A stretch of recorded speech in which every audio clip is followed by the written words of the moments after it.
आप सभी को मेरा नमस्ते। मैं मोनिका। आप सभी को मैं आज श्री साईं सचरित्र का अध्याय 21 व 22 सुनाऊंगी।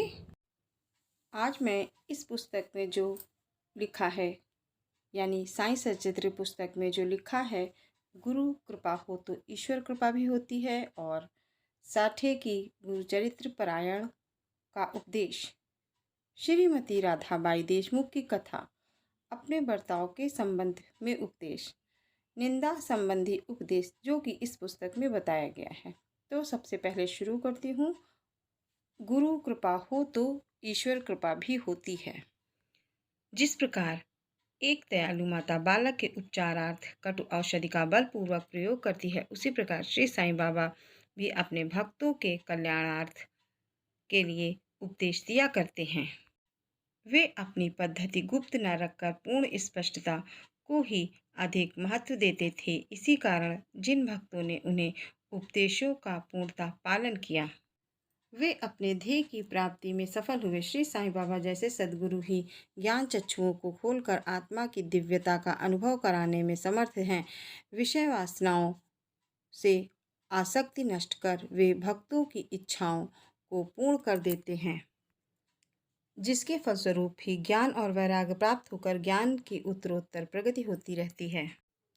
यह सब केवल उसी समय संभव है जब हमें सद्गुरु का सानिध्य प्राप्त हो तथा सेवा के पश्चात हम उनके प्रेम को प्राप्त कर सके। तभी भगवान भी, जो भक्त काम कल्प तरु हैं, हमारी सहायतार्थ आ जाते हैं। वे हमें कष्टों और दुखों से मुक्त कर सुखी बना देते हैं।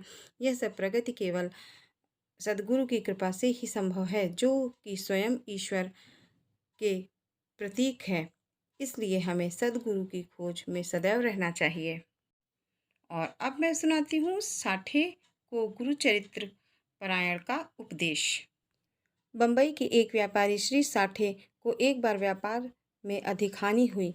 वे अत्यंत निराश हो गए और अशांत होने के कारण घर छोड़कर किसी एकांत स्थान में वास करने का विचार करने लगे। उनके एक मित्र ने उन्हें शिरडी जाने की सलाह दी। उन्हें यह विचार अति रुचिकर प्रतीत हुआ। सन 1917 में वे शिरडी गए।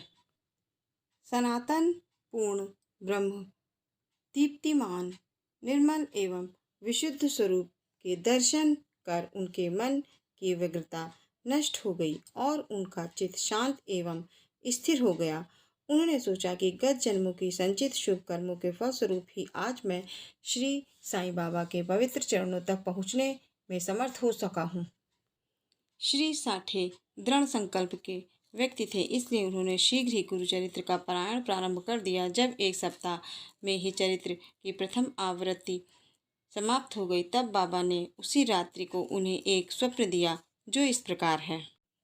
बाबा अपने हाथ में गुरुचरित्र लिए हुए हैं और श्री साठे को कोई विषय समझा रहे हैं तथा श्री साठे सम्मुख बैठे ध्यान पूर्वक श्रवण कर रहे हैं। जब उनकी निद्रा भंग हुई तो स्वप्न में स्मरण कर वे बहुत प्रसन्न हुए। उन्होंने विचार किया कि यह बाबा की अत्यंत कृपा है, जो इस प्रकार अचेतन अवस्था में पड़े हुए को जागृत कर उन्हें गुरुचरित्र का अमृत पान करने का अवसर प्रदान करते हैं।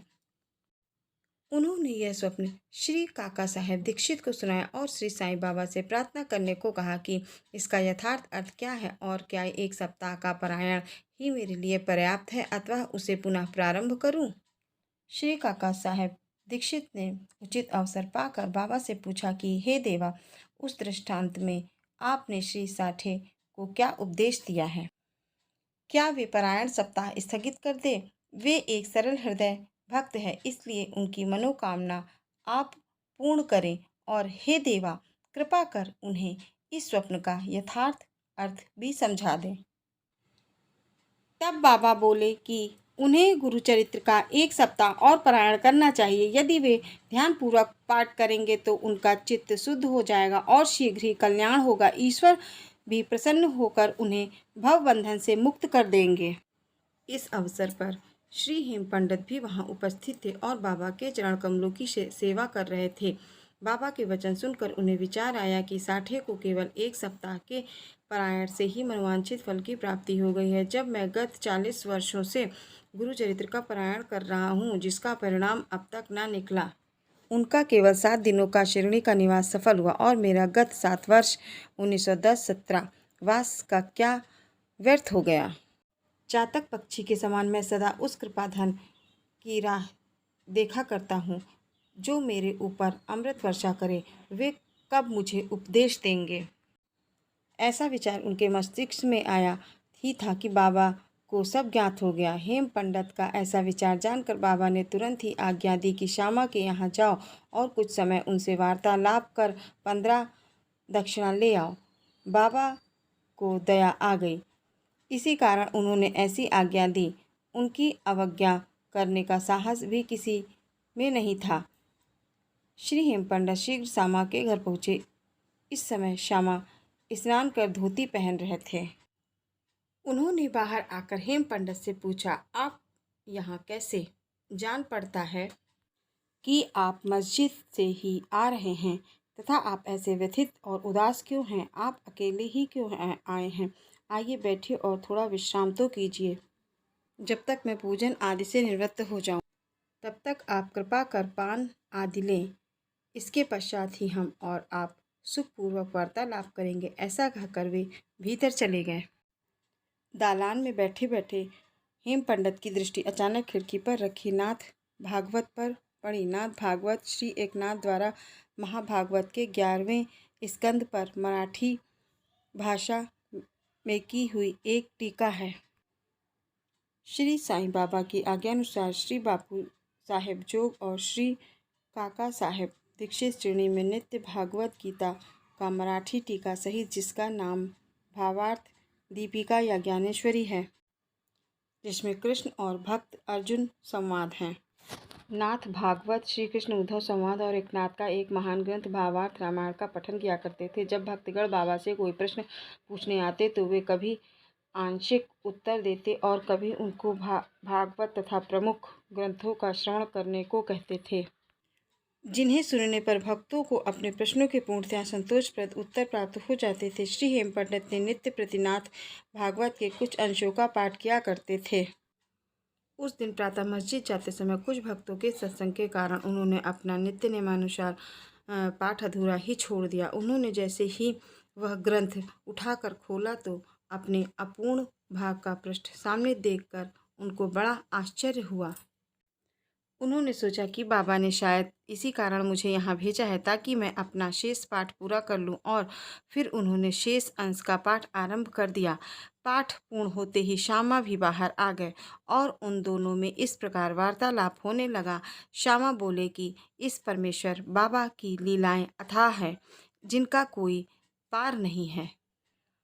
वे लीलाओं में अलिप्त रहकर सदैव विनोद किया करते हैं। इसे हम अज्ञानी जीव क्या समझें? बाबा स्वयं ही क्यों नहीं कहते, आप सरीखे विद्वान को मुझ जैसे मूर्ख के पास क्यों भेजा है? उनकी कार्य प्रणाली ही कल्पना के परे है। मैं तो इस विषय में केवल इतना ही कह सकता हूँ कि वे लौकिक नहीं हैं। इस भूमिका के साथ ही साथ श्यामा ने कहा कि अब मुझे एक कथा की स्मृति हो आई है, जिसे मैं व्यक्तिगत रूप से जानता हूँ। जैसी भक्त की निष्ठा और भाव होता है, बाबा भी उसी प्रकार उनकी सहायता करते हैं। कभी कभी तो बाबा भक्त की कठिन परीक्षा लेकर ही उसे उपदेश दिया करते हैं। उपदेश शब्द सुनकर साठे के गुरुचरित्र पारायण की घटना का तत्काल ही स्मरण करके हेम पंडित को रोमांचक हो आया। उन्होंने सोचा कि कदाचित बाबा ने मेरे चित्त की चंचलता नष्ट करने के लिए ही मुझे यहाँ भेजा है। फिर भी वे अपने विचार प्रकट न कर श्यामा की कथा को ध्यानपूर्वक सुनने लगे। उन सब कथाओं का सार केवल यही था कि अपने भक्तों के प्रति बाबा के मन में कितनी दया और स्नेह है। उन कथाओं को श्रवण कर हेम पंडित को आंतरिक उल्लास का अनुभव होने लगा। तब श्यामा ने नीचे लिखी कथा कही। श्रीमती राधाबाई देशमुख की कथा। एक बार खास आप देखमुख की वृद्ध माँ श्रीमती राधाबाई देशमुख बाबा के कीर्ति सुनकर संग मनेर के लोगों के साथ शिरडी आईं। बाबा के श्री दर्शन कर उन्हें अत्यंत प्रसन्नता हुई। श्री साईं चरणों में उनकी अटल श्रद्धा थी, इसलिए उन्होंने निश्चय किया कि जैसे भी हो बाबा को अपना गुरु बनाकर उनसे उपदेश ग्रहण किया जाए। आमरण अनशन का दृढ़ निश्चय कर अपने विश्राम गृह में आकर उन्होंने अन्न जल त्याग दिया और इस प्रकार 3 दिन व्यतीत हो गए। वृद्धा का ऐसा दृढ़ निश्चय देखकर बाबा ने उन्हें अपने पास बुलाया और मधुर उपदेश देकर उनकी मनोवृत्ति बदल दी। फलस्वरूप वृद्धा ने अपना उपवास त्याग दिया। यह कथा ध्यानपूर्वक एकाग्रता से श्रवण कर तथा उसके उपयुक्त अर्थ पर विचार कर हेम पंडित को बड़ा आश्चर्य हुआ। उनका हृदय भर आया और उन्हें रोमांच हो उठा। अत्यंत आनंद विभोर हो जाने से उनका कंठ रुंध गया और वे मुख से एक शब्द भी न बोल सके। उनकी ऐसी स्थिति देख श्यामा ने पूछा कि आप ऐसे स्तंभ क्यों हो गए, बात क्या है? बाबा की तो इस प्रकार की लीलाएं अनगिनत हैं, जिनका वर्णन मैं किस मुख से करूं। ठीक उसी समय मस्जिद में घंटानाद होने लगा, जो कि मध्याह्न पूजन तथा आरती के आरंभ का द्योतक था, तथा श्यामा और हेम पंडित भी शीघ्र ही मस्जिद की ओर चले। बाबू साहेब जोग ने पूजन आरंभ कर दिया। स्त्रियां मस्जिद में ऊपर खड़ी थीं और पुरुष वर्ग नीचे मंडप में। उस सब उच्च स्वर में वाद्यों के साथ साथ आरती गा रहे थे। तभी हेम पंडित का हाथ पकड़े हुए श्यामा ऊपर पहुंचे और बाबा के दाईं ओर तथा हेम पंडित बाबा के सामने बैठ गए। उन्हें देख बाबा ने श्यामा से लाई हुई दक्षिणा देने के लिए कहा। तब हेम पंडित ने उत्तर दिया कि रुपयों के बदले श्यामा ने मेरे द्वारा आपको 15 नमस्कार भेजे हैं तथा स्वयं ही यहाँ आकर उपस्थित हो गए हैं। बाबा ने कहा कि अच्छा ठीक है, तो अब यह बताओ कि तुम दोनों में किस विषय पर वार्तालाप हुआ है। तब घंटे, ढोल और सामूहिक गान की ध्वनि की चिंता न करते हुए हेम पंडित उत्कंठापूर्वक उन्हें वह वार्तालाप सुनाने लगे। बाबा भी सुनने को अति उत्सुक थे, इसलिए वे तकिया छोड़कर थोड़ा आगे झुक गए। हेम पंडित ने कहा कि वार्ता अति सुखदायी थी। विशेषकर उस वृद्ध महिला की कथा तो ऐसी अद्भुत थी कि जिसे श्रवण कर मुझे तुरंत ही विचार आया कि आपकी लीलाएं अगाध हैं और इस कथा की ही ओट में आपने मुझ पर विशेष कृपा की है। तब बाबा ने कहा, वह तो बहुत ही आश्चर्यपूर्ण है। अब मेरी तुम पर कृपा कैसे हुई, इसका पूर्ण विवरण सुनाओ। कुछ काल पूर्व सुना वार्तालाप जो उनके हृदय पटल पर अंकित हो चुका था, वह बस उन्होंने बाबा को सुना दिया। वार्ता सुनकर बाबा अति प्रसन्न होकर कहने लगे कि क्या कथा से प्रभावित होकर उसका अर्थ भी तुम्हारी समझ में आया है? तब हेम पंडित ने उत्तर दिया कि हाँ बाबा, आया तो है। उससे मेरे चित्त की चंचलता नष्ट हो गई है। अब यथार्थ में मैं वास्तविक शांति और सुख का अनुभव कर रहा हूँ तथा मुझे सत्य मार्ग का पता चल गया है। तब बाबा बोले, सुनो, मेरी पद्धति भी आदित्य है। यदि इस कथा का स्मरण रखोगे तो यह बहुत ही उपयोगी सिद्ध होगी। आत्मज्ञान प्राप्त करने के लिए ध्यान अत्यंत आवश्यक है और यदि तुम इसका निरंतर अभ्यास करते रहोगे तो कुप्रवृत्तियां शांत हो जाएंगी। तुम्हें आसक्ति होकर सदैव ईश्वर का ध्यान करना चाहिए जो सर्व प्राणियों में व्याप्त है, और जब इस प्रकार मन एकाग्र हो जाएगा तो तुम्हें ध्येय की प्राप्ति हो जाएगी। मेरे निराकार सच्चिदानंद स्वरूप का ध्यान करो। जैसे कि तुम मुझे दिन रात यहाँ देखते हो, इस प्रकार तुम्हारी वृत्तियाँ केंद्रित हो जाएंगी तथा ध्याता ध्यान और ध्येय का पृथकत्व नष्ट होकर ध्याता चैतन्य से एकत्व को प्राप्त ब्रह्म के साथ अभिन्न हो जाएगा। कछवी नदी के इस किनारे पर रहती है और उसके बच्चे दूसरे किनारे पर। न वह उन्हें दूध पिलाती है और न हृदय से ही लगा कर रखती है, वरन केवल उसकी प्रेम दृष्टि से ही उनका भरण पोषण हो जाता है। छोटे बच्चे तो कुछ न करके केवल अपनी माँ का ही स्मरण करते रहते हैं। उन छोटे छोटे बच्चों पर कछवी की केवल दृष्टि ही उन्हें अमृत तुल्य आहार और आनंद प्रदान करती है। ऐसा ही गुरु और शिष्य का संबंध भी है। बाबा ने ये अंतिम शब्द कहे ही थे कि आरती समाप्त हो गई और सबने उच्च स्वर से ही श्री सच्चिदानंद सद्गुरु साईनाथ महाराज की जय का जयकारा किया। आरती समाप्त होने पर प्रसाद वितरण हुआ। बापू साहेब जोग हमेशा की तरह आगे बढ़े और बाबा को नमस्कार कर कुछ मिश्री का प्रसाद दिया। यह मिश्री हेम पंडित को देकर वे बोले कि यदि तुम इस कथा को अच्छी तरह से सदैव स्मरण रखोगे तो तुम्हारी भी स्थिति इस मिश्री के समान मधुर होकर समस्त इच्छाएं पूर्ण हो जाएंगी और तुम सुखी हो जाओगे। हेम पंडित ने बाबा को साष्टांग प्रणाम किया और स्तुति की कि प्रभु इसी प्रकार दया कर सदैव मेरी रक्षा करते रहो। तब बाबा ने आशीर्वाद देकर कहा कि इन कथाओं का श्रवण कर नित्य मनन तथा निधिध्यासन कर तत्व को ग्रहण करो, तब तुम्हें ईश्वर का सदा स्मरण बना रहेगा और वह स्वयं तुम्हारे समक्ष अपने स्वरूप को प्रकट कर देगा। अपने बर्ताव के संबंध में उपदेश। काका के अमूल्य वचन सर्वसाधारण भक्तों के लिए हैं और यदि इन्हें ध्यान में रखकर आचरण में लाया गया तो सदैव ही कल्याण होगा। जब तक किसी से कोई पूर्व नाता या संबंध ना हो तब तक कोई किसी के समीप नहीं जाता। कोई मनुष्य या प्राणी तुम्हारे समीप आए तो उसे अभद्र से ना ठुकराओ, उसका स्वागत कर आदर पूर्वक बर्ताव करो।